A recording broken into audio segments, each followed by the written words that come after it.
दोस्तों नमस्कार, मैं संतोष कुमार आपका स्वागत करता हूं।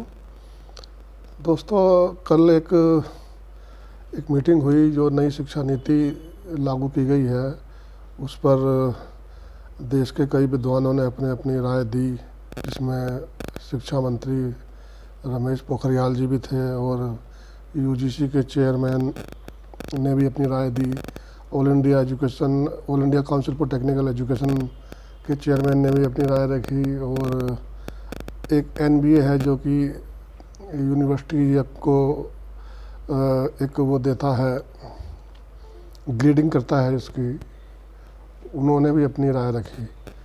सब ने कहा कि नई एजुकेशन पॉलिसी जो है बहुत ही अच्छी है और इससे छात्रों का चहुमुखी विकास होगा। उन्होंने कहा कि इसमें छात्रों में 14 तरह के गुणों का समावेश किया जाएगा, जिससे वो एक अच्छे नागरिक बन सकें और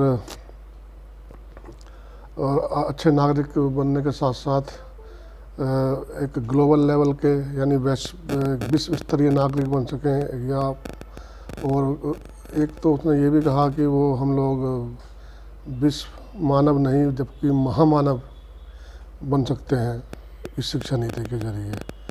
दोस्तों अभी एक और नई बात कल हुई कि जिसमें कहा गया कि जो सरकारी परीक्षाएं होती हैं, जिसके तहत नियुक्तियां होती हैं अलग अलग विभागों में, उसके लिए एक सेंट्रलाइज एजेंसी बना दी जाए, राष्ट्रीय नियुक्ति परिषद टाइप की एक नई व्यवस्था करी जा रही है, जो केवल एक सेंट्रलाइज एजेंसी होगी, वो सभी परीक्षाएं लेगी।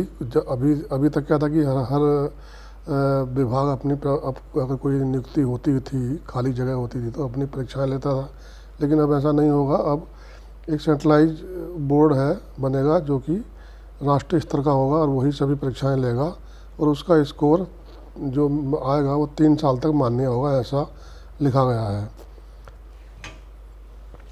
और ये जो शिक्षा नीति है 2020, ये सरकार की साइट जो है HRDI मिनिस्ट्री की, उस पर उपलब्ध है, हिंदी में भी और अंग्रेजी में भी।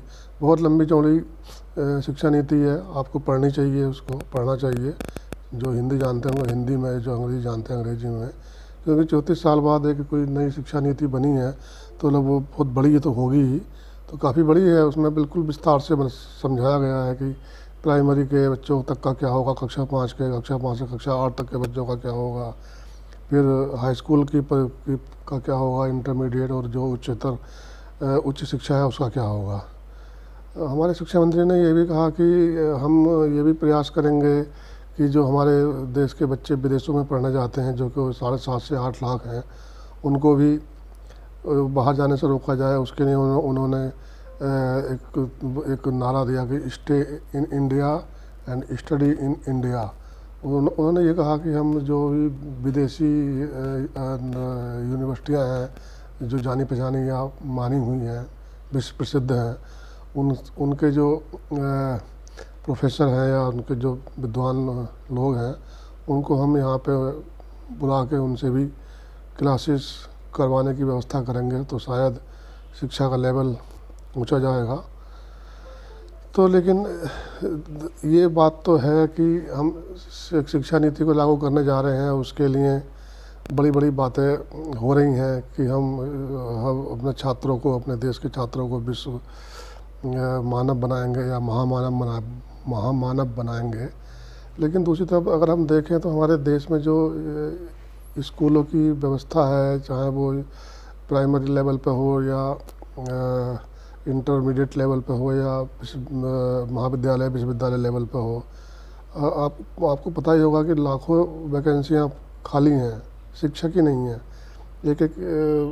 एक प्राइमरी कॉलेज स्कूल को एक शिक्षक संभालता है। कहीं कहीं उसमें शिक्षा मित्र हैं, अतिथि शिक्षक हैं और कई तरह के नामों से जो मतलब ठेके के आधार पर पढ़ाने के लिए आते हैं। तो ऐसे में मतलब शिक्षा में अगर नई शिक्षा नीति आ जाती, अभी आ भी गई या उसको लागू कर दिया, तो जब तक पर्याप्त शिक्षक नहीं होंगे तो फिर इसका लेवल, उसका स्तर कैसे उठेगा, ये एक सोचने की बात है। और जो लोग बाहर पढ़ते हैं या पढ़ने जा रहे हैं, मैं तो समझता हूँ कि शायद नेताओं के बच्चे सारे बाहर ही पढ़ते होंगे, क्योंकि यहाँ के का लेवल तो उतना अच्छा है नहीं। तो हमें विश्व लेवल पर लाने के लिए, स्तर पर लाने के लिए अपनी शिक्षा को अभी बहुत काम करने की ज़रूरत है। पहले तो हमें अपने जो शिक्षक हैं उनको ही पूरा करना है। हमारे यहाँ पे जो आधारभूत सुविधाएं होनी चाहिए स्कूलों में, वो भी उपलब्ध नहीं है। शिक्षक उपलब्ध नहीं है, बिल्डिंग्स नहीं है।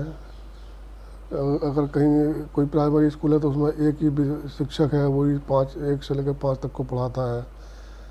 तो बहुत समस्याएं बहुत ज़्यादा हैं।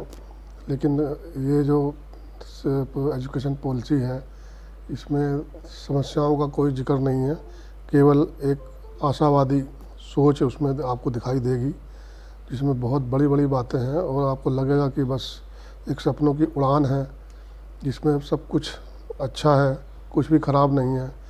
और जो ज़मीनी लेवल की हकीकत है उसको कैसे ठीक किया जाएगा, इसका कोई रोड मैप सरकार ने उसमें नहीं दिया है।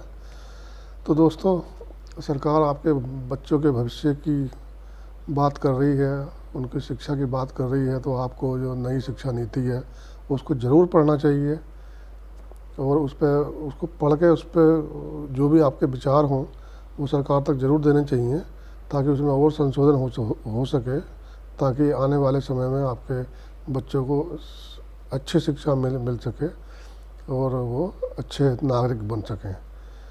तो आपसे यही रिक्वेस्ट है कि अगर आपको ये वीडियो अच्छा लगा हो तो इसको लाइक करें, कमेंट करें और चैनल को सब्सक्राइब करना ना भूलें। धन्यवाद। जय हिंद।